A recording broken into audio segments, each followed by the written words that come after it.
Muy buenos días tengan todos, amados hermanos y amigos que nos acompañan en esta mañana. Estaremos en esta bella y fría mañana de Navidad, el Día del Señor, en Lucas capítulo 2, versículos del 1 al 20, donde se nos narra precisamente el acontecimiento más espectacular que ha habido y ha presenciado el mundo, el nacimiento del Salvador, en este mensaje titulado Promesa de Navidad cumplida. Dice así la palabra de Dios, Lucas capítulo 2, versículos del 1 al 20. Aconteció en aquellos días que se promulgó un edicto de parte de Augusto César, que todo el mundo fuese empadronado. Este primer censo se hizo siendo Cirenio gobernador de Siria. E iban todos para ser empadronados, cada uno a su ciudad. Y José subió de Galilea, de la ciudad de Nazaret, a Judea, a la ciudad de David, que se llama Belén, por cuanto era de la casa y familia de David, para ser empadronado con María su mujer, desposada con él, la cual estaba encinta. Y aconteció que estando ellos allí, se cumplieron los días de su alumbramiento, y dio a luz a su hijo primogénito, y lo envolvió en pañales, y lo acostó en un pesebre, porque no había lugar para ellos en el mesón. Había pastores en la misma región que velaban y guardaban las vigilias de la noche sobre su rebaño. Y he aquí, se les presentó un ángel del Señor, y la gloria del Señor los rodeó de resplandor, y tuvieron gran temor. Pero el ángel les dijo: no temáis, porque he aquí os doy nuevas de gran gozo, que será para todo el pueblo, que os ha nacido hoy en la ciudad de David un Salvador, que es Cristo el Señor. Esto os servirá de señal: hallaréis al niño envuelto en pañales, acostado en un pesebre. Y repentinamente apareció con el ángel una multitud de las huestes celestiales que alababan a Dios y decían: gloria a Dios en las alturas y en la tierra paz, buena voluntad para con los hombres. Sucedió que cuando los ángeles se fueron de ellos al cielo, los pastores se dijeron unos a otros: pasemos pues hasta Belén y veamos esto que ha sucedido y que el Señor nos ha manifestado.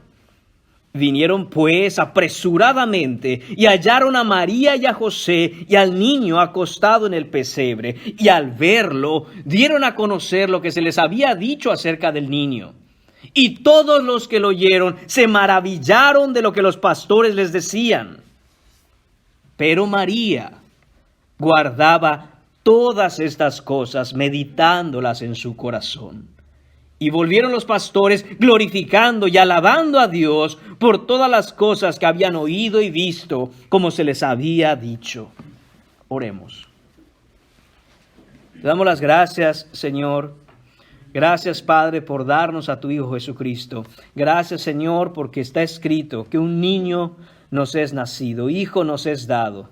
Señor, gracias, Padre Santo, por tu amor al salvar pecadores como nosotros. Gracias, Señor, porque la luz vino al mundo. Señor Padre, que nuestros corazones en esta mañana sean edificados por tu palabra, Señor, transformados por la Escritura.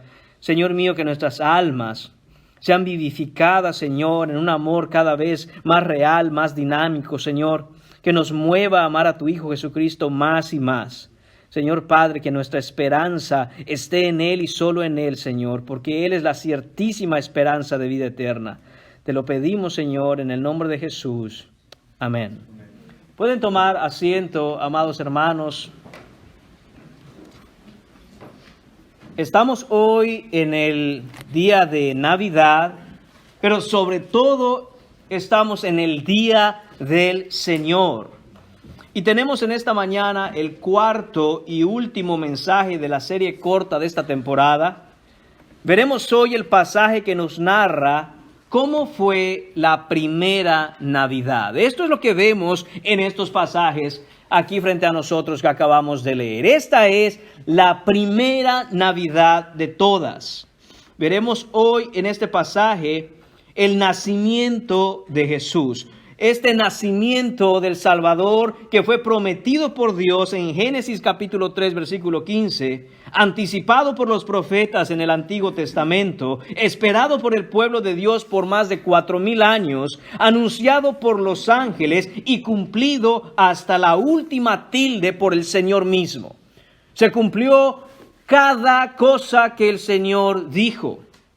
Queremos exaltar a Cristo en esta mañana. Queremos alabar a Dios. Queremos regocijarnos en nuestra salvación. Queremos aferrarnos al Salvador. Queremos llenarnos de Jesús.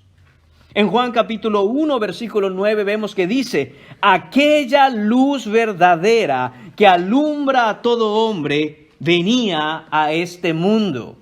Y ahí mismo en el capítulo 1, pero en el versículo 14 dice: el verbo fue hecho carne y habitó entre nosotros y vimos su gloria. Gloria como del unigénito del Padre, lleno de gracia y de verdad. Hermanos míos, esta es la gracia que necesitamos. Esta es la verdad de la que tenemos urgencia. En esta Navidad, hoy en este día de Navidad, que nuestros corazones, hermanos míos, recuerden, celebren y se gocen en el hecho de que esa luz vino. De que hay una diferencia. Antes del nacimiento de Jesús, el mundo vivía sumergido en las más oscuras tinieblas de la perversidad y la iniquidad. Pero la luz vino al mundo, dice la Escritura. Pero Jesús nos nació y eso es lo que celebramos hoy, eso es lo que recordamos hoy, eso es lo que reafirmamos, que solo en Jesús se encuentra la esperanza ciertísima de salvación. Si pensamos que el mundo es como es simplemente porque así el devenir de la historia se ha suscitado, hermanos míos, estamos ciegos a la realidad del nacimiento de Cristo. No había un mundo como el que conocemos hoy antes de Cristo. Por mucho que podamos encontrar sus problemas, por mucho que podamos encontrar desigualdades, injusticias, no se compara al mundo antes de Cristo. Literalmente las tinieblas fueron echadas del mundo. La luz que vino y brilló echó fuera las tinieblas. En esta mañana, hermanos, dividiremos nuestro pasaje en dos diferentes escenas. La primera escena la vemos en los versículos del 1 al 7, que se titula Promesa Cumplida. Recordemos, hermanos míos, que esto había sido prometido por el Señor. Y durante la historia de la redención, el Señor iba revelando a los profetas ciertos detalles acerca de aquella simiente de la mujer prometida. Veremos también una segunda escena titulada Celebrando la promesa cumplida. Eso en los versículos del 8 al 20. Y lo que vemos en esta primera escena, hermanos míos, empezando en el versículo 1 del capítulo 2 de Lucas, dice: aconteció en aquellos días que se promulgó un edicto de parte de Augusto César. Lo que vemos aquí, hermanos míos, es una progresión de mayor a menor según la perspectiva del mundo. Vemos en el versículo número 1 que se menciona a Augusto César. En el versículo 2 se menciona a Cirenio, gobernador de Siria. Después vemos en el versículo 4 que mencionan a José. Después vemos que en el versículo 5 mencionan a María. Y en el versículo 7 vemos al hijo primogénito, a Jesús que ha nacido. Lo que está haciendo aquí Lucas, hermanos míos, es mostrarnos cómo el mundo mira aquello que le parece completamente impresionante y poderoso. Y empieza a hacer una escalada hacia abajo, mencionando diferentes niveles en esa escala social. Por eso después está Cirenio. Y de ahí da un salto hasta José, un carpintero de la aldea de Nazaret. Y también vemos ahí a la jovencita María, también de esa aldea. Y por último está Jesús, un bebé en ese momento, un bebé hijo de dos personas insignificantes, que está acostado en un frío pesebre, rodeado de animales. Ahí está Jesús. Desde la perspectiva del mundo, esta progresión, como dije, va de mayor a menor. Pero ¿de quién depende en realidad la historia del mundo y el destino eterno de cada persona en la raza humana? ¿Dependerá acaso de Augusto César? No, hermanos míos, desde la perspectiva divina, esa progresión es inversa, es al revés. No depende de los grandes de este mundo, sino de aquel que estaba en un pesebre acostado en esa noche, de Jesucristo. Qué diferente es, hermanos, entender el mundo cuando conocemos al Señor Jesucristo. Muchos se impresionarían con el poder y la gloria de Augusto César en ese instante. Y muchos, como hasta el día de hoy, no le pararían bola, no atenderían, no pensarían en este bebé en un pesebre. Pero hoy, ¿quién es Augusto César y dónde está? ¿Y dónde está nuestro Señor Jesucristo? Vamos a ver a estos personajes brevemente y veamos lo que la Escritura nos enseña, hermanos. Como dije, en el versículo 1 está Augusto César. Su verdadero nombre es Cayo Octavio. Él es el hijo adoptivo de Julio César. Note esos dos nombres, Julio César y Augusto César. De ahí es donde nosotros obtenemos hasta el día de hoy el nombre de los meses Julio y Agosto. Estos hombres eran poderosos, especialmente Augusto César. Al morir su padre, aquí viene a tomar posesión del imperio Augusto César. Y aquí es donde empieza la historia narrada en este pasaje. Aquí es donde empieza la historia de la primera Navidad. Empieza en el trono del imperio romano. La cúspide más alta del poder humano conocido en la época y también del poder vasto del imperio romano que no se compara con nada a lo que tenemos hoy. El centro del poder mundial se encuentra en Roma y está en las manos de un hombre, Augusto César. Augusto César, hermanos míos, es un título. Significa el emperador venerable. Esa palabra Augusto significa venerable, admirable. Mientras que César es un título como decir el presidente, como decir el monarca. César es el emperador. El Senado romano había otorgado este título en el año 27 antes de Cristo y le llamaban el Augusto. El Augusto, el venerable, el admirable, el digno de respeto, el digno de excelencia y solemnidad.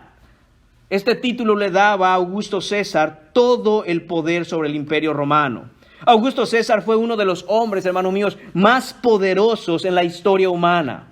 ¿Y qué es lo que hace Augusto César en este versículo 1? Nos narra la Escritura.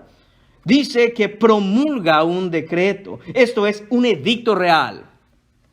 Para todo el mundo, la palabra de Augusto César tenía que cumplirse inmediatamente. La gente se movía inmediatamente cuando Augusto César decía algo. Eso es lo que estamos viendo aquí. Augusto César da una orden y todos tienen que ser empadronados. No hay opción, no hay excusa, no hay manera de decir yo no voy a ser empadronado. Augusto César dominaba todo lo conocido en esa época y cuando él daba una orden, todos se movían. Y lo que vemos, hermanos míos, es que Augusto César es como muchos hoy. Hay muchos como Augusto César hoy en nuestros días. Probablemente no tienen el título oficial y tal vez no tengan el poder sobre el mundo como lo tenía Augusto César en su tiempo. Pero la realidad es que solo viven para buscar el poder. Solo viven para buscar su propio bienestar. Les agrada y les gusta que cuando hablen se les obedezca. Les gusta que todos piensen en ellos. Les gusta que estén a sus servicios, a sus órdenes. Así estaba Augusto César en ese momento. ¿Dónde estaba Jesús? En un pesebre. Y esa noche, ¿dónde estaba Augusto César?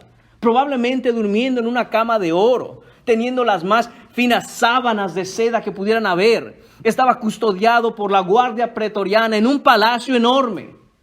Así le gustaba vivir a Augusto César. Y a muchos hoy les gusta vivir de la misma forma, buscando solo su bienestar. Tal vez conozcas a alguien así. Tal vez conozcas a alguien que es su propio Dios, que se idolatra a sí mismo, que busca su propio bienestar. Tal vez conozcas así a alguien en el trabajo. Tal vez conozcas así a alguien en tu familia. Tal vez ese seas tú.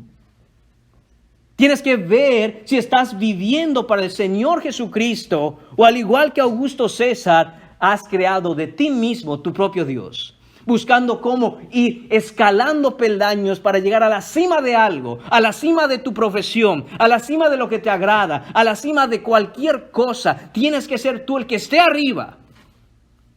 Recordemos que la Navidad, hermanos míos, se trata de que este mundo no es controlado ni regido por los grandes de la historia, sino por uno que se llama Jesucristo.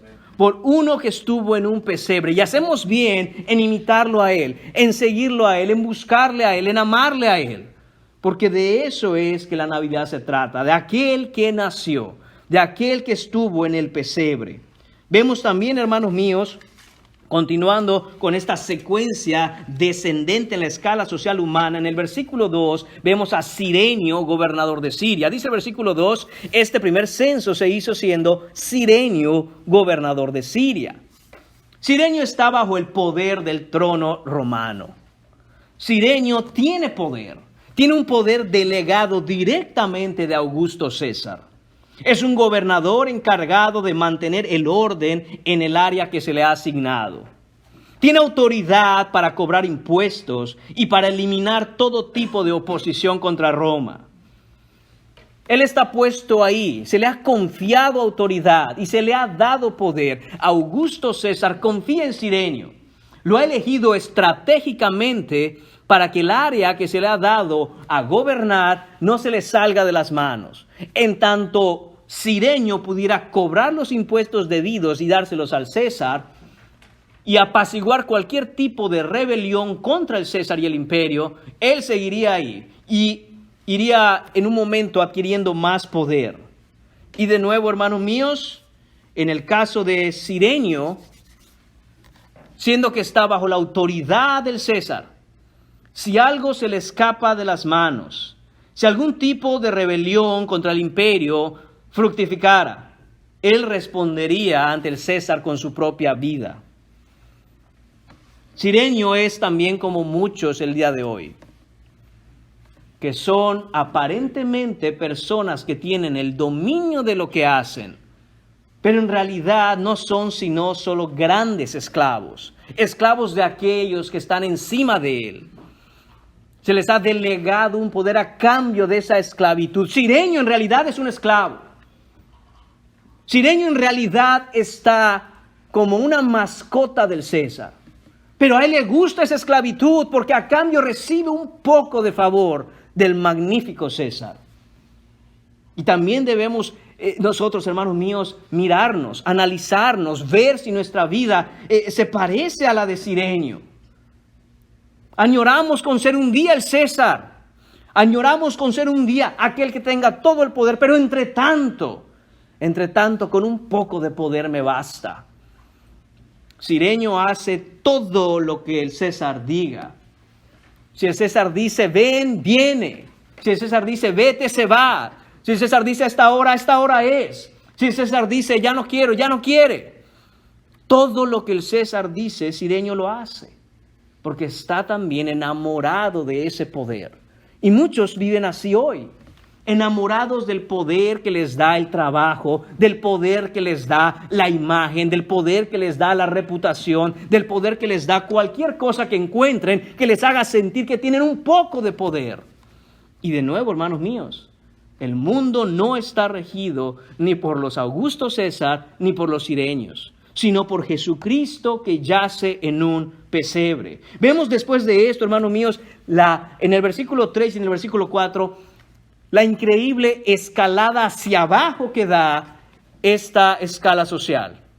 Ahora vemos a José. Los censos, hermanos míos, se hacían principalmente por cuestión de impuestos. Dice el versículo 3, iban todos para ser empadronados, cada uno a su ciudad. Y José subió de Galilea, de la ciudad de Nazaret, a Judea, a la ciudad de David, que se llamaba Belén, por cuanto era de la casa y familia de David. José, en el momento en que escuchó que se tenían que empadronar todos, tuvo que moverse, tuvo que hacer algo. No había opción, no había excepción, todos tenían que obedecer. Y Dios usa esto para mover a José y a María de Nazaret hasta Belén. Mientras que Augusto César en su mente y su corazón pensaba que todos obedecían su edicto porque él era el César.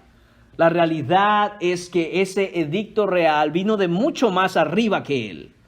Esto vino de la mano de Dios, quien movió a través del poder humano que tenía César, movió a José y María hasta Belén.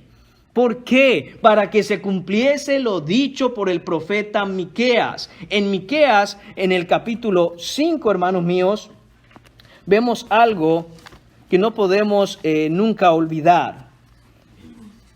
Vemos, hermanos míos, y si me acompañan a Miqueas, vemos que el Señor ya había hablado de esto antes. El Señor ya había dado a través de los profetas un detalle muy particular acerca del nacimiento del Mesías. Dice Miqueas capítulo 5, versículo 2. Pero tú, Belén Efrata, pequeña para estar entre las familias de Judá, de ti me saldrá el que será Señor en Israel, y sus salidas son desde el principio, desde los días de la eternidad. Versículo 3, pero los dejará hasta el tiempo que dé a luz la que ha de dar a luz, y el resto de sus hermanos se volverá con los hijos de Israel. Versículo 4, y él estará y apacentará con poder de Jehová, con grandeza del nombre de Jehová su Dios, y morarán seguros, porque ahora será engrandecido hasta los fines de la tierra. Jesús no iba a nacer en Nazaret. Mientras que sus padres habían vivido en Nazaret, se habían crecido en Nazaret, en esta aldea completamente mínima y desconocida, Jesús no nacería ahí. Jesús nacería en Belén. Y probablemente en ese tiempo, hermanos míos, si alguien le hubiera dicho a María primero que iba a tener un hijo milagrosamente, siendo ella virgen, y que lo iba a tener en Belén, ella no se hubiera imaginado cómo. ¿Qué tendría que hacer esta pareja de jóvenes, José y María, en Belén? Bueno, vemos claramente, hermanos míos, cómo el Señor ha organizado la historia humana completa para hacer lo que a Él le place, para hacer todo lo que Él quiere. Dios, hermanos míos, bajo el control de todas las cosas que Él tiene, todas las acciones e intenciones del corazón están en sus manos, aún la de los reyes. En Proverbios capítulo 21, versículo 1 dice, como los repartimientos de las aguas, así está el corazón del rey en las manos del Señor. A todo lo que a Él le place, lo inclina. Este es el rey que tenemos, hermanos. Este es el Dios al que adoramos.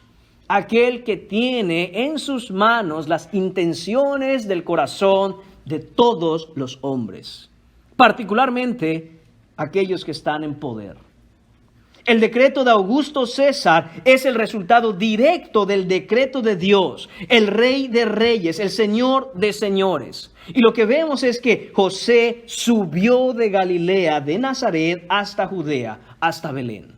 Esa palabra subió nos dice que hay un movimiento ascendente. Y es algo extraño porque en realidad Nazaret está al norte, mientras que Belén está al sur. Pero la palabra dice que subió.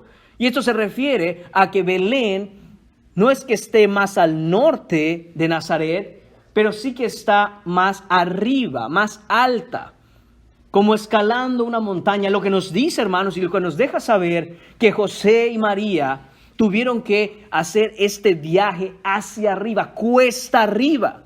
No fue un viaje sencillo. Y es por hombres, hermanos míos, como José, valientes y esforzados, que el Señor utiliza para llevar a cabo sus propósitos. Por hombres como José, hermanos míos, que probablemente pasamos desapercibidos. La misma palabra no nos dice mucho acerca de José. Y sin embargo, lo utilizó como un instrumento en sus manos para que se cumpliese, para que llevara a su familia, para que llevara a María estando embarazada hasta la ciudad de Belén y se cumpliera así la escritura. Hay una amplia diferencia cada vez más y más abajo en la estructura social entre Augusto César, el emperador, Cirenio, el gobernador, y ahora José, el carpintero de Nazaret. Es como si se hubiera dado un gran salto hacia abajo de pronto. Ahí están esos dos políticos poderosos, pero ahora nos enfocamos en esta pequeña familia pobre de Nazaret. El contraste es muy marcado. El contraste no pudiera ser más grande. Un hombre carpintero de oficio, desconocido y desapercibido, y sin embargo, es un hombre piadoso. Sin embargo, este hombre es temeroso de Dios. Él es creyente en el Señor, es trabajador, es responsable, es recto. Y aún Mateo capítulo 1, versículo 19 nos dice que José es justo. Era un hombre justo, justificado por la fe en el Señor. Él creía en el Señor, él conocía la Escritura, igual que María. Ambos estaban llenos de la palabra de Dios. Él fue el siervo que Dios escogió para cuidar a su hijo. Dios escogió a un hombre como José, a un simple carpintero desconocido, para cuidar a su hijo, para que fuera el padre humano de Jesús divino. José sería el padre adoptivo de Jesús, porque José nada tuvo que ver en su concepción. Y sin embargo, desde el momento en que el ángel en sueños le anuncia a José, José cree con todo su corazón y ama a ese niño, lo ama con todo su corazón, es su hijo, aunque él no tuvo participación en engendrarlo. José sería el modelo masculino de Jesús. José, hermanos míos, sería a quien Jesús miraría, amaría. Pensemos en Jesús cuando crecía. Él veía a ese hombre, él veía a José, a ese carpintero pobre, y lo veía como su padre. Era su padre. Él lo crió, él lo educó, él le enseñó la Escritura. Humanamente hablando, Jesús vería en José cómo es un hombre y cómo este hombre, cómo José tendría amor y dedicación por su familia y por Dios. Jesús aprendería de José incluso el oficio de carpintero. ¿Pueden imaginarse, hermanos míos, alguna de estas probablemente muy frecuentes escenas en la vida de Jesús cuando era niño? Al lado de su padre. Fue su primogénito. Y probablemente a la edad adecuada, José llevó a Jesús al taller de carpintería. Imaginemos esta escena en donde José con amor empieza a enseñar a Jesucristo. Hijo, así se agarra la madera. Hijo, esta es la madera buena. Hijo, así se toma el martillo. Ven, Jesús, mira, así es como haces esto. Así es como la cortas. Así haces una silla, qué sé yo, una mesa. Y Jesús aprendía, y Jesús iba creciendo, y José le enseñaba todo lo que él sabía, que no era otra cosa más que la Escritura y la carpintería. Pero eso le bastaría a Jesús para siempre mirar a José como aquel hombre que era su padre en la carne, su padre adoptivo, enseñándole algo. Hermanos míos, esto tiene que hacer que nuestra mente explote. Jesús, el Hijo de Dios, el Altísimo, Dios encarnado, está ahí y José le está enseñando algo. Le está enseñando. Mientras crece, va mostrándoles, hermanos míos, cómo él tenía que dirigirse en la vida. Cuánto gozo debió experimentar José al ver cómo Jesús aprendía diligentemente de él. ¿Qué habrá sentido José al ir creciendo Jesús y ver que todo lo que le enseñaba él lo aprendía? Recordemos que Jesús no tiene pecado. Imagínese nada más el gozo. Es como si Dios Padre le concediera el gozo que el mismo Padre tiene al tener un hijo perfecto como Jesucristo. Cuando el Padre dice, este es mi Hijo amado en quien tengo complacencia. Esa complacencia y ese gozo lo experimentó José mientras crecía a Jesús. José le enseñó a Jesús y Jesús nos enseñaría a nosotros que Él es el camino al Padre. Y es que, hermano mío, se requiere de hombres como José, justos como José, piadosos como José, temerosos de Dios como José, conocedores de la Biblia como José, obedientes, diligentes y esforzados como José, para criar y crecer hombres que anden en justicia. en un mundo donde los Augusto César y los sirenios gobiernan con injusticia e iniquidad. Hermanos míos, este es un llamado para todos los padres hoy también. Y probablemente uno pudiera pensar, ¿qué tiene que ver la Navidad con una exhortación a los padres? Bueno, hermanos míos, es que Navidad es nacimiento y no hay un nacimiento sin padres. El rol de los padres en todo esto es muy importante. No críes a muchachos blandengues. Gózate en crecer varones que tengan un robusto carácter en la verdad y la justicia. Gózate en educar jóvenes que no sean aguados, que no sean mediocres, que no sean buenos para nada, que lo único que saben hacer es tomar el celular y sentarse todo el día. Mujer, hombre, hermano, hermana, gózate en educar verdaderos hombres que puedan pararse firmes un día ante los Augusto César y ante los sirenios de este mundo. Eso es lo que estamos llamados a hacer. No pierdas el tiempo en otra cosa. No pierdas el tiempo en buscar qué es lo que será mejor para mis hijos, lo mejor para tus hijos, especialmente si tienes varones. Es enseñarles la verdad de la Escritura y andar en justicia y en verdad. Servir al Señor con amor e integridad. Eso es lo que estás llamado a hacer, hermano. Eso es lo que estás llamado a hacer, hermana. No se necesita ser Augusto César y estar en la cúspide del poder, ni sirenio estar esclavizado a alguien que tiene poder para hacer la diferencia en el mundo. Porque de nuevo, la diferencia no la hacen los que están en la pirámide de la escala social hasta arriba, sino aquellas pequeñas cosas que como padres hacemos todos los días en nuestro hogar. Esa es la realidad. No importa lo que mandara el César, no importa lo que hiciera Cirenio, lo que importaba es la piedad y el temor de Dios con que José haría en obediencia a lo que el Señor había determinado. Y hermanos míos, eso es lo que tenemos que hacer aún en nuestros días. Solo aquel padre, solo aquella madre que ha experimentado esto sabe del gozo que es ver a sus hijos viviendo en la justicia y la verdad, con la seguridad de que ellos estarán bien, porque están en el Señor.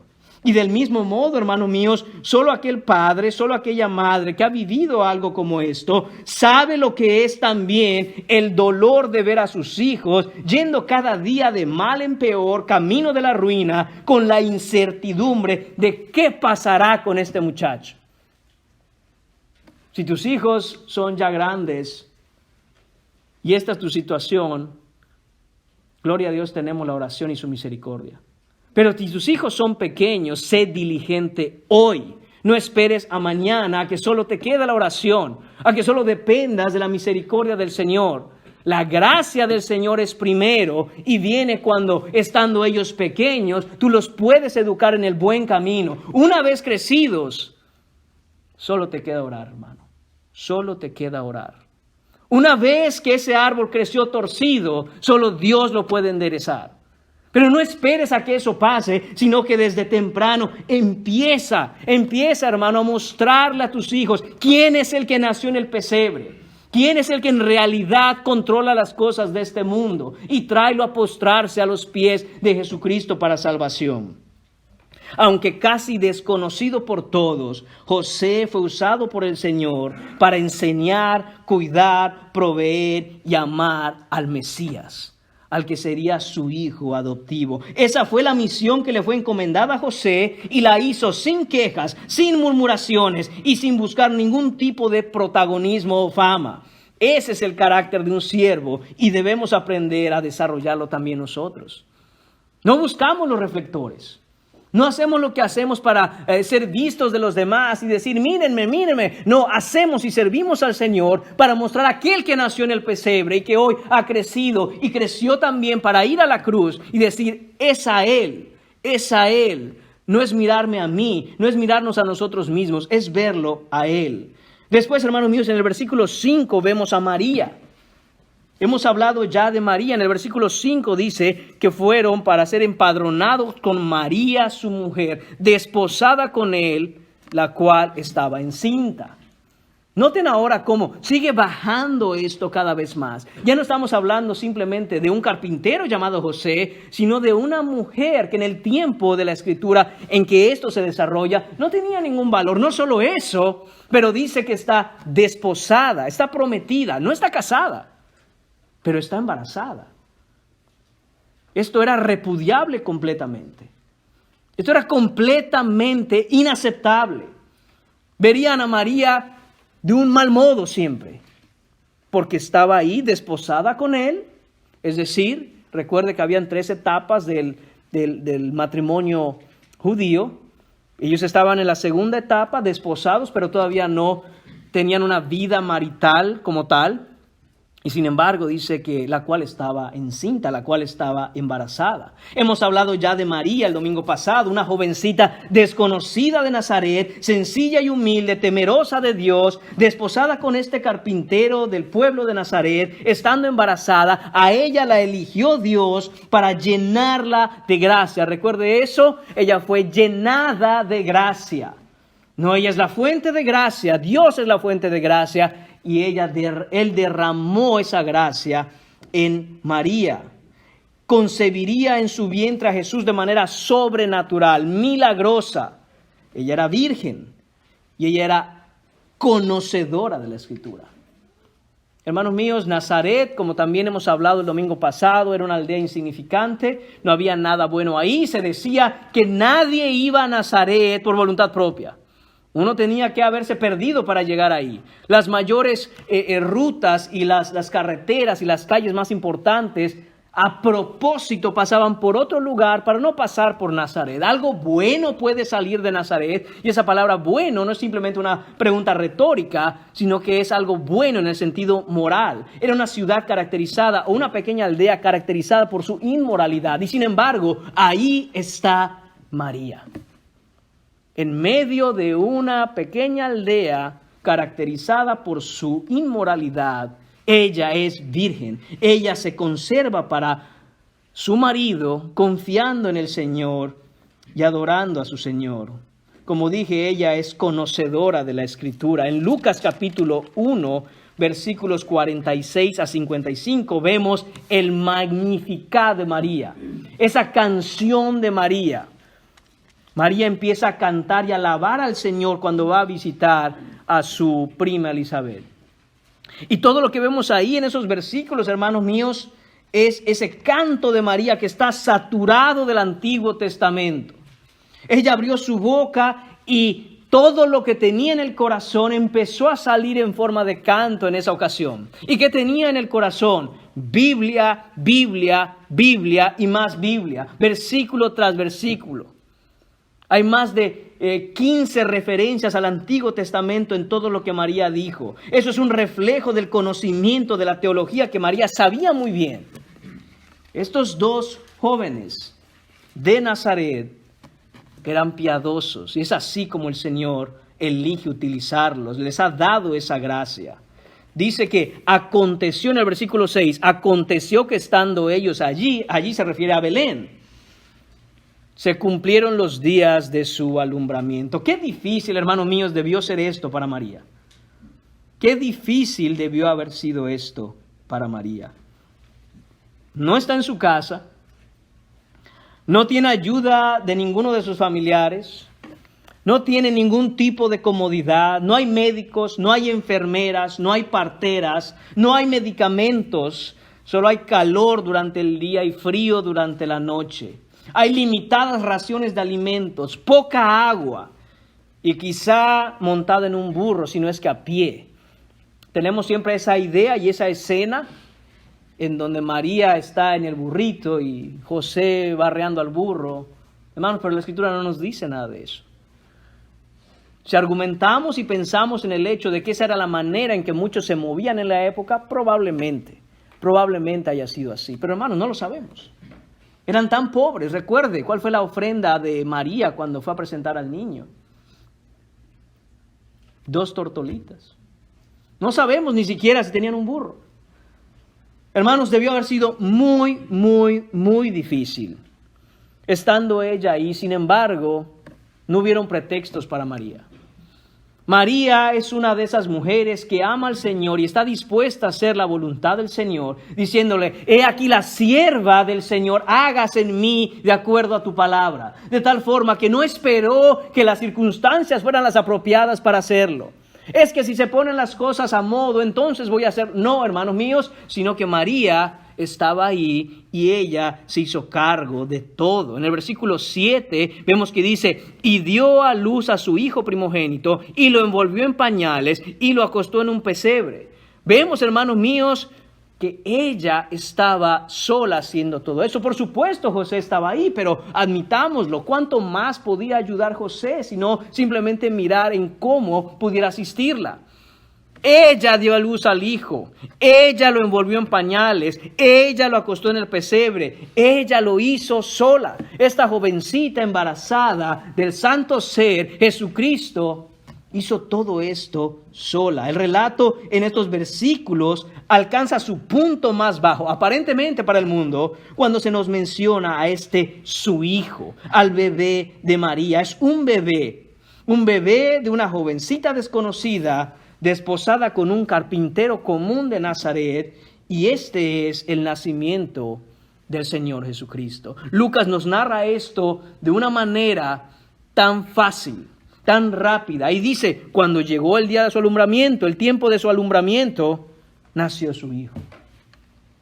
Ahí, hermanos míos, buscando estos dos jóvenes dónde quedarse, porque todos habían llegado a Belén para empadronarse, no encontraron lugar.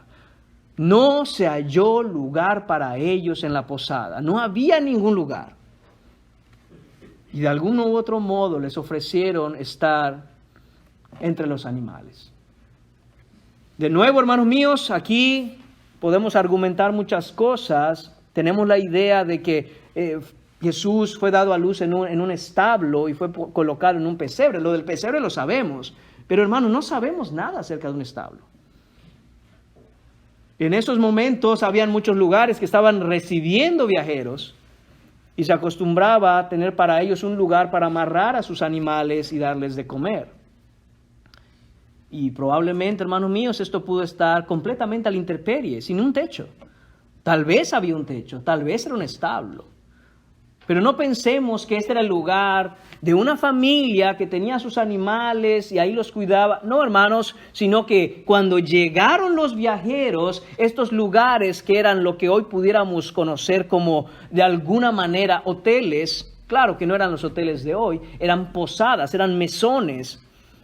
Ahí los recibían y habían asignado un área para que estos viajeros amarraran a sus animales. Algunos piensan que la idea de estar entre los animales no era tanto porque estaban en un establo, sino porque entre los animales, por lo menos el calor de los animales, hacía que el frío no fuera tan insoportable. Pero no se nos dice nada acerca de que estaban bajo techo. ¿Pudieron haber estado bajo techo? Probablemente no. Y ahí es donde, hermanos míos, está María dando a luz al Señor Jesucristo. En ningún otro pasaje en la Biblia se ve con más claridad que lo débil del mundo escogió Dios para avergonzar a lo fuerte. Este es el pasaje para ver esto. Mientras Augusto César está en su palacio rodeado de toda clase de lujos, toda clase de riquezas, toda clase de comodidades, el Salvador del mundo yace en un pesebre. Un pesebre no es otra cosa que un comedero para animales. Es lo que es el pesebre. No era una especie de cunita, no era una canasta.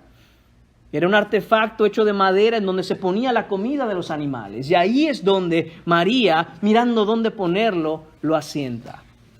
Ahí, hermanos míos, es donde yace el Salvador. Y noten también cómo el texto es muy claro, hermanos míos, y muy específico. Dice el versículo 7 que este fue el hijo primogénito de María. Primogénito. ¿Qué significa primogénito? Este fue su primer hijo de muchos otros que tendría. Lucas a propósito inserta esta palabra aquí para dejarnos claro una cosa. Este no fue su hijo único, este fue su hijo primogénito. Este fue el primer hijo de María. Jesús tendría más hermanos, como bien nos dice la Escritura, Juan capítulo 7, versículo 3, Mateo capítulo 13, versículo 55, Marcos capítulo 6, versículo 3. Uno tiene que ser muy ciego o tiene que ser un idólatra para no darse cuenta que la Escritura es clara en esto, hermanos míos. Y dice que María lo acostó en el pesebre, lo puso ahí, no había lugar donde ella pudiera poner al Salvador. No había lugar, no se halló lugar, nadie le abrió las puertas a María para tener a Jesús, nadie le abrió las puertas a Jesús en esa noche. Y es que hasta el día de hoy hay muchas casas, muchos hogares, muchas familias, muchas personas que no tienen espacio ni quieren recibir a Jesús. No quieren saber nada del Salvador. Están muy ocupados con muchas cosas, no hay tiempo para Jesús, no hay tiempo para Dios, no hay tiempo para nada de eso. El festejo de Navidad en esos lugares, en esas personas, en esas familias, gira alrededor de muchas otras cosas, mas no está Jesús como el centro. Y eso, hermanos míos, es simplemente un sinsentido, es una contradicción. La razón muchas veces es que no saben. Hay una ignorancia con respecto a lo que es la Navidad. No conocen al que nació en el pesebre, no conocen a Jesús, no conocen al Rey de Gloria. La historia humana no gravita, no se mueve alrededor de los poderosos de este mundo como el César o como Cirenio. Ni siquiera gira alrededor de los Josés y las Marías. Giran solo alrededor de Jesucristo. Y de nuevo tenemos que mirarnos, a ver si nosotros no somos aquellos que de alguna u otra manera tenemos espacio y queremos todo en nuestra vida. Sobre todo en Navidad. Muchos ven la época de Navidad como un momento para celebrar, estar contentos, hacer compras. Me hace falta esto, me falta aquello, quiero lo otro. Pero no dicen quiero a Jesucristo, quiero al Salvador. Me importa mi destino eterno, me importa lo que va a pasar conmigo el día que yo muera. Están cegados a la realidad inmediata y temporal de lo que nos puede ofrecer este mundo hoy. Pero no se preguntan qué es lo que tienes que enfrentar mañana. Y hermanos míos, eso debemos tenerlo muy claro.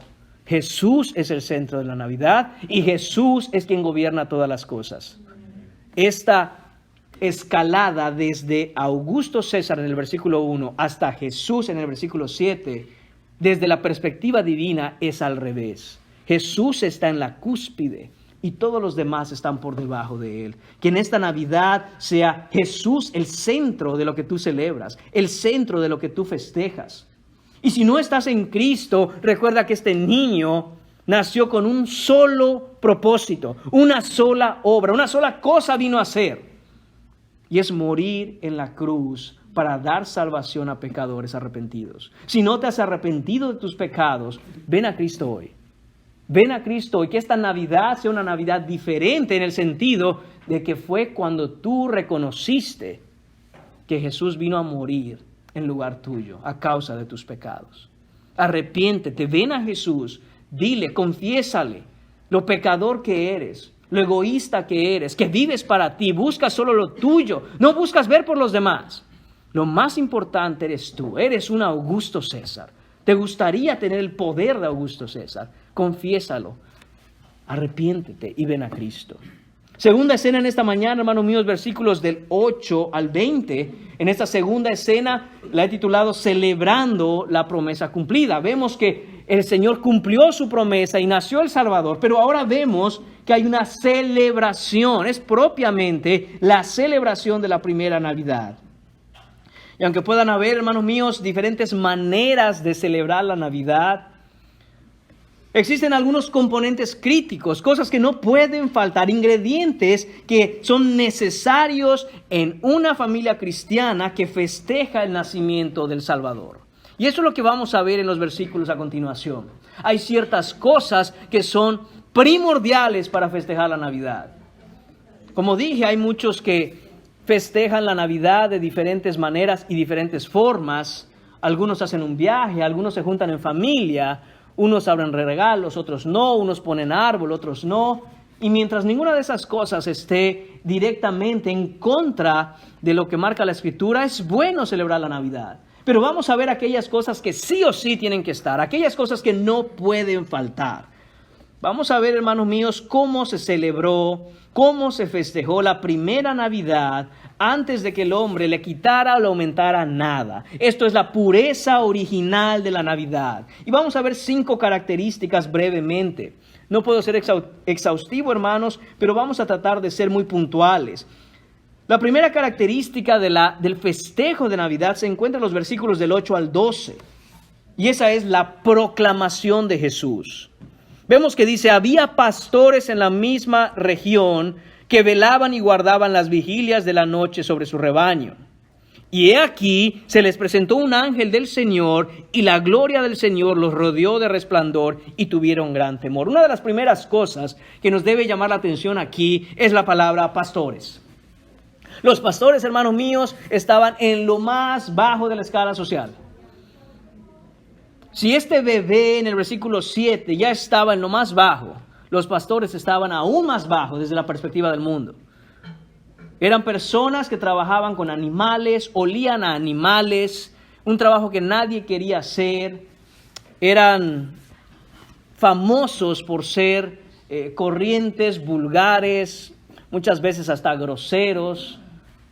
Algo que los caracterizaba y con lo cual los identificaban mucho es que eran muy mentirosos.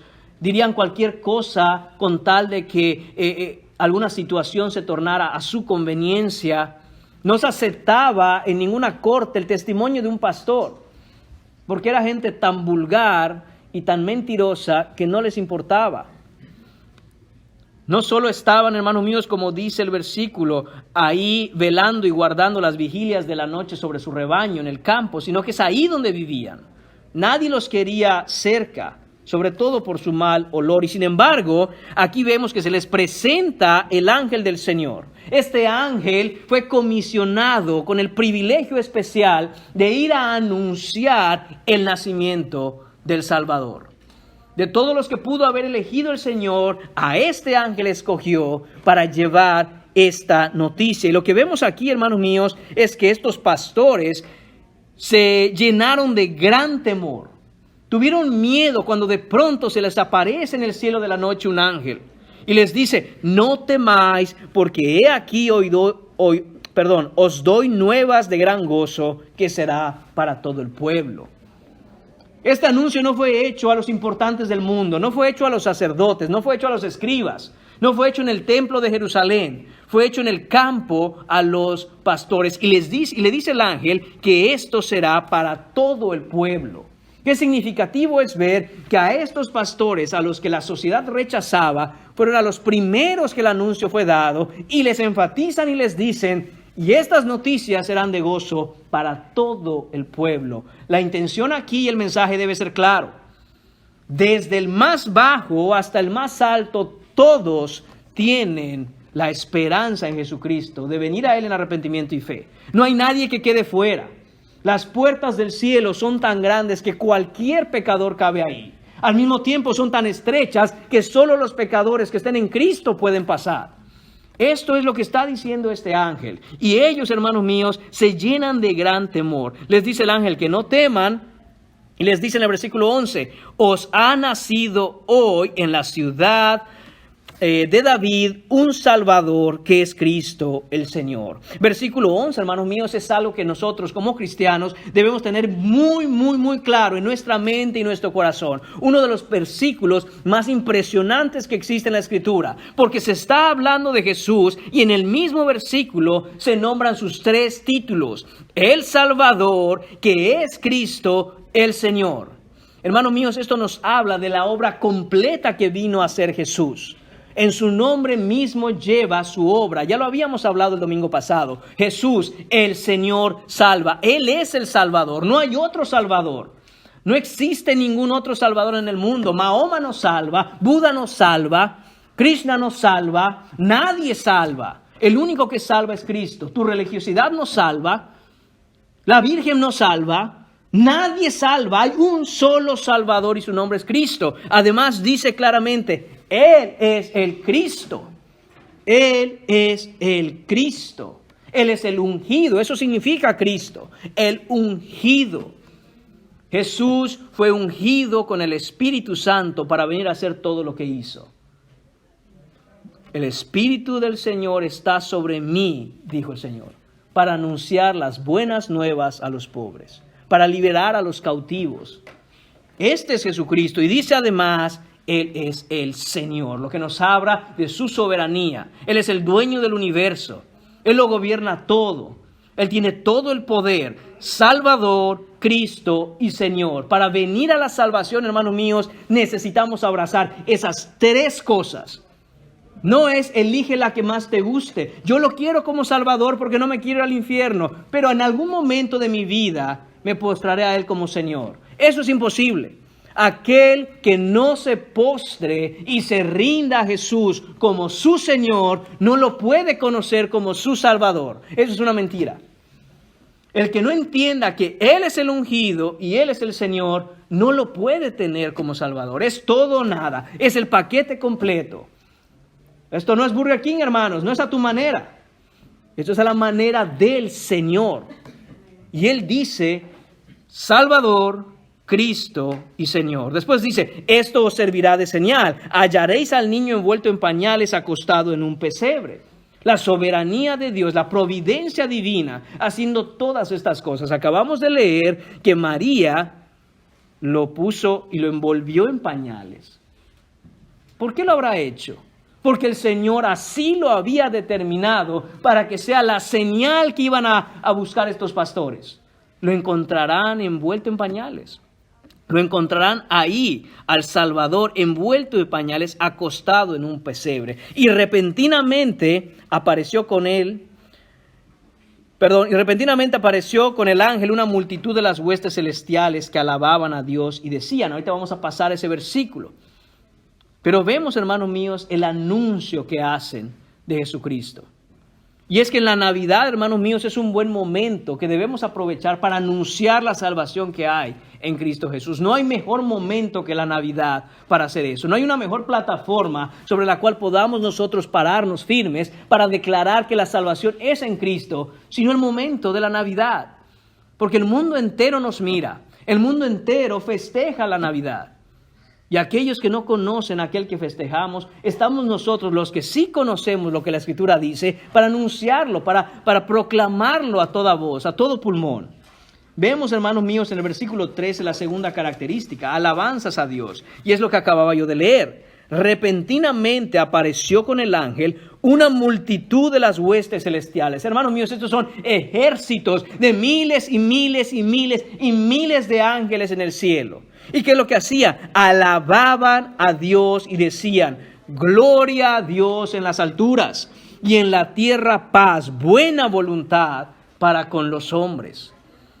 Esta es la gloria que los ángeles están levantando al Señor, le están alabando. Y esta segunda característica no puede faltar en nuestros festejos de Navidad. Alabar a Dios, estar alabando a Dios específicamente por habernos dado a su Hijo. Podemos y debemos alabar al Señor siempre, en todo momento, en toda circunstancia y situación. Pero Navidad, hermanos míos, es para alabarlo por este acto de amor específico que nos dio a su Hijo. Note cómo dice, gloria a Dios en las alturas y en la tierra paz.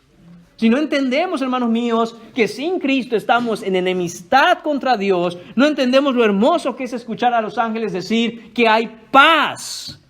Paz para con los hombres, buena voluntad para con los hombres. Estos son los hombres, hermanos míos, que se han arrepentido y han creído en el Señor. Porque fuera de Cristo no hay paz para el impío. Esa paz solo la puede uno encontrar en Jesucristo. Y esto es lo que están haciendo los ángeles. Dan gloria a Dios porque en Jesucristo Él ha venido a traer condiciones de paz. Este es el Rey de Gloria que estaba en enemistad con el ser humano pecador. Y Él en su misericordia ha mandado este ejército completo de ángeles anunciando que hay términos de paz, perdón, gracia, salvación, justificación en su Hijo Jesucristo. No hay otro lugar para encontrar esto, solo en Jesús. Dice además, tercera característica, vemos una necesidad de Jesús. Vemos en el versículo 15, sucedió que cuando los ángeles se fueron de ellos al cielo, los pastores se dijeron unos a otros, pasemos pues hasta Belén y veamos esto que ha sucedido y que el Señor nos ha manifestado. Lo que vemos, hermanos míos, es que a estos pastores, después de haber visto todo eso, después de que los ángeles se fueron de ellos al cielo, ellos no se quedaron simplemente con el conocimiento del anuncio. No les bastó simplemente haber escuchado el anuncio. No fue suficiente para ellos simplemente saber, oh, mira, ha nacido un Salvador. Tuvieron la necesidad de ir a Belén rápidamente y ver lo que los ángeles habían anunciado. Ellos querían llegar rápido. Dice, pasemos pues hasta Belén y veamos esto que ha sucedido. Hermanos míos, hay muchos que festejan la Navidad o que dicen festejar la Navidad y jamás en su vida han visto al Salvador. Hermanos míos, eso es como dije ya hace unos minutos, eso es una insensatez, eso no tiene sentido. Navidad específicamente significa el nacimiento de Jesús, pero hay quienes quieren festejar Navidad sin Jesús. No es posible. Eso es simplemente algo que no puede ser, hermanos míos. No existe eso en la vida real. Si tú estás festejando según tu Navidad, pero tú no tienes a Jesucristo ni conoces a Jesucristo, tú no estás festejando nada. Tú tienes una fiesta como cualquier otra y la puedes hacer cualquier mes que quieras. Navidad es festejar a Jesús. Por definición, Navidad es festejar a Jesús. Y si tú no tienes a Jesús, tú no festejas nada. Pero hermanos, el mensaje del texto es venir a Él precisamente para que tengas el motivo verdadero, genuino, real, para festejar la Navidad. Venir a Jesús, que no sea un festejo pasajero. Para los cristianos, el festejo de la Navidad es una probadita, es un adelanto de lo que haremos por la eternidad. Así como cada domingo nos reunimos a alabar al Señor, y también es una muestra de su misericordia para con nosotros que hemos venido a la fe, porque pasaremos la eternidad con Él. Especialmente la Navidad, hermanos míos, es un momento de recordar que en su misericordia el Señor nos salvó. Y sabemos a dónde vamos. Y sabemos de dónde nos sacó el Señor. Pero para los que no me explico qué celebran.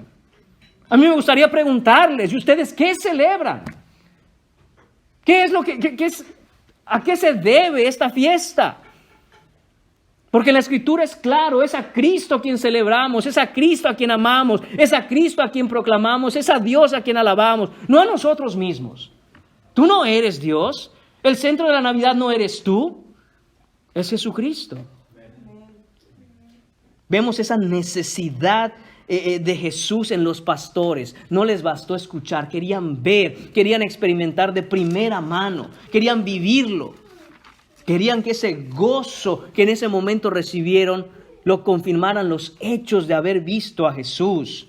Apresuradamente, dice el versículo 16, vinieron pues apresuradamente, no perdieron el tiempo, se movieron rápido, los pies estaban rápido buscando.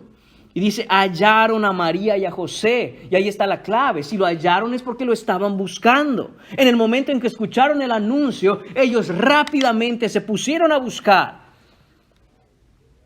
Hermanos míos, es lo que tenemos que hacer nosotros. Tenemos que buscar a Jesús. Aún como cristianos, tenemos que buscar a Jesús en todo y para todo. Y mucho más si no eres cristiano. Es el momento de buscar a Jesús. Es momento de buscar a Jesús. Es lo que hicieron los pastores. No les importó que quizá gente les diría, ustedes qué hacen aquí, ustedes son pastores, váyanse a los campos, ustedes no tienen cabida aquí. No, ellos no pusieron pretextos, se movieron para buscar a Jesús.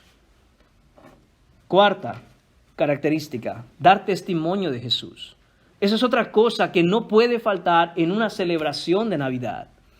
Dice el versículo 17 y el 18, al verlo, dieron a conocer lo que se les había dicho acerca del niño, y todos los que oyeron se maravillaron de lo que los pastores les decían. Noten cómo no se lo quedaron para ellos, sino que una vez que lo vieron, recuerde, no pierda la trama, ellos escucharon y querían ver, una vez que lo vieron empezaron a hablar. Hermanos, es imposible testificar de Cristo sin conocer a Cristo. Es imposible conocer a Cristo sin antes haber escuchado las buenas noticias de su nacimiento. Una vez que lo escuchamos, debemos correr a Él para conocerlo. Una vez viéndolo, debemos ir y anunciar a otros esto. Dice, dieron a conocer lo que se les había dicho acerca del niño. Hermanos, noten esto. Ellos dieron a conocer lo que se les había dicho. Ellos no se pusieron a inventar nada. Así como lo escucharon de los ángeles, así obedecieron y una vez habiéndolo visto fueron y lo que se les había dicho fue y se lo dijeron a otros. Ellos no se sentaron, hermanos míos, y dijeron, es que yo no sé cómo hablarle a la gente. Es que si me dieran un curso, alguien que me enseñe cómo llevar el evangelio, alguien que me diga cómo hablarle a los demás. Cuando yo vaya creciendo en la fe, a lo mejor me animo a hablarle. No, hermanos, en ese instante, simplemente lo que habían escuchado, lo que les habían dicho, ellos fueron y se lo dijeron a los demás. No hubo curso de discipulado aquí. No hubo un día cuando yo sea maduro. En ese instante, al haber visto lo que vieron, escuchado lo que habían oído, fueron rápidamente y empezaron a hablar aquello que escucharon. De nuevo, no se pusieron a inventar nada. Y las demás personas que lo escucharon habrán tenido preguntas probablemente. ¿Y qué habrán dicho los pastores? Mira, lo único que sé es esto, que nos ha nacido un Salvador hoy en la ciudad de Belén. Y hay paz para con los hombres. Hermanos míos, esto es lo que hicieron los pastores. No se esperaron, se movieron a actuar. Versículo 18. Y todos los que oyeron se maravillaron de lo que los pastores les decían. Interesantísimo. Por la reputación, la mala reputación de los pastores. Y sin embargo, cuando ellos fueron a hablar las buenas nuevas, dice que todos los que lo oyeron se maravillaron. ¿Por qué? Porque no se trata del pastor que fue a anunciar, sino del mensaje que llevaban. El poder no está en aquel que va, sino el mensaje es el que tiene el poder. Y cuando ellos dijeron, la gente se maravillaba. ¿Cómo podían estas personas creer en un montón de pastores? De nuevo, porque no eran los pastores. Era el Espíritu de Dios obrando a través del mensaje que los pastores llevaban. No tengas duda, hermano. No tengas duda, hermana. No se trata de ti. Cuando tú piensas, no voy a testificar de Cristo, porque ¿qué van a decir de mí? Porque ¿cómo me van a creer? Porque ¿cómo lo van a tomar? Te estás mirando a ti mismo y no es el punto de la historia. El punto de la historia es anunciar a Cristo y ver a Cristo. Anunciar al que nació en el pesebre. Y cuando hacemos eso, dejemos que el Señor obre. Dejemos que el Señor, por su Espíritu, por el mensaje que llevamos, haga la obra. Porque es el mensaje y es en la palabra en la que está el poder, no en aquel que la lleva. Y por último, hermano mío, quinta característica. Debemos, no puede faltar en un festejo de Navidad, meditar en la persona y la obra de Jesús. Noten cómo en el versículo 19 dice, pero María guardaba todas estas cosas, meditándolas en su corazón. Debemos maravillarnos, asombrarnos y quedarnos boquiabiertos al pensar profundamente lo que Dios ha hecho al darnos a su Hijo. Él cumplió su promesa. Él trajo a la simiente de la mujer. Él lo dio y nos fue nacido.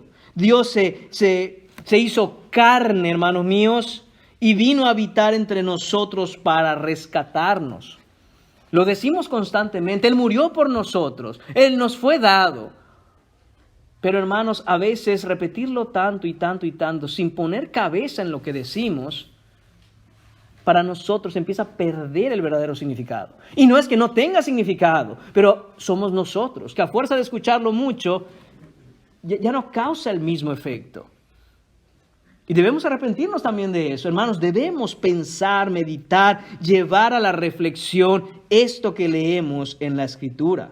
Es absolutamente asombroso. Y la pregunta para nosotros hoy es, ¿estás maravillado de la persona de Cristo? ¿Estás asombrado de la persona y obra del Señor Jesucristo? Porque déjame decirte que se necesita asombro para poder adorarle. Se necesita estar asombrado para poder alabarle. El asombro produce alabanza. Sin verdadero y genuino asombro, no hay adoración auténtica. Tú puedes pararte aquí y cantar junto con los demás, leyendo las letras que aparecen en la pantalla, pero si tú no estás asombrado por la obra y persona de Jesucristo, tú estás diciendo cosas de las que no sabes nada. Y de nuevo, el punto no es que dejes de hacerlo, el punto es que vengas a conocer a Jesús y te asombres de Él para que cuando lo hagas de manera genuina, verdadera, real.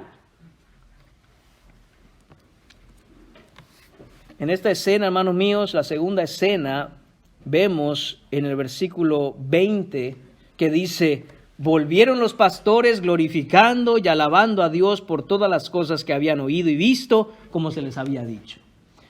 Se comenzó esta escena con el anuncio, la proclamación de Jesús y su alabanza. Y termina esta escena exactamente con lo mismo. Con la alabanza a Dios por la proclamación de Jesucristo. Todo aquello que ellos habían oído, ellos regresaron, dice la Escritura, volvieron los pastores y glorificaban a Dios y le alababan. Así termina este mensaje, hermanos. Y así como estos pastores volvieron, así nosotros que estamos aquí, volveremos a nuestra vida, volveremos a nuestras actividades. ¿A dónde volverás tú? ¿A tu trabajo, a tu casa, a tu familia, a tus actividades diarias? La pregunta es si volverás como estos pastores después de que escucharon el anuncio y lo creyeron y alabaron a Dios, glorificándolo. ¿Vas a regresar a lo mismo o vas a volver glorificando y alabando a Dios por todas las cosas que has oído hoy? ¿A dónde volveremos, hermanos? ¿A celebrar la Navidad? Pues celebrémosla como es debido. Celebremos al que es digno. Celebremos al Cordero, el Cordero que quita el pecado del mundo. Celebremos a Jesucristo porque nos ha nacido hoy en la ciudad de David un Salvador, que es Cristo el Señor. Oremos, hermanos. Señor y Padre, te damos las gracias por tu palabra, pero sobre todo, Señor, te damos las gracias por el regalo más grande que pudimos haber recibido, Señor, y que no merecemos, Señor. Por eso es por gracia, porque si lo mereciéramos no sería gracia. Padre, pero nadie merece a tu Hijo Jesucristo. Y nos lo diste, Padre Santo, y permite que nuestros corazones, Señor, se postren y le adoren, Señor. Permite que nuestros corazones, Señor, sean informados por la Escritura y transformados por el poder del Espíritu para amar a Jesucristo, Señor, y encontrar en Él todo gozo, Señor, toda consolación, toda alegría, Señor. Que no es importante, Padre, en última instancia, las circunstancias que nos rodeen, sino de que sabemos, Señor, que nos diste a tu Hijo. Nos diste un Hijo, nos es dado, dice la Escritura. Nos es nacido, es de nosotros, así como nosotros somos de Él. Padre, que todo aquel que aún no está en Cristo pueda venir, Señor, en arrepentimiento y fe, Señor, por el poder de tu Espíritu a nacer de nuevo. Ayúdanos, Señor, porque te necesitamos mucho. En el nombre de Jesús te lo pedimos. Amén.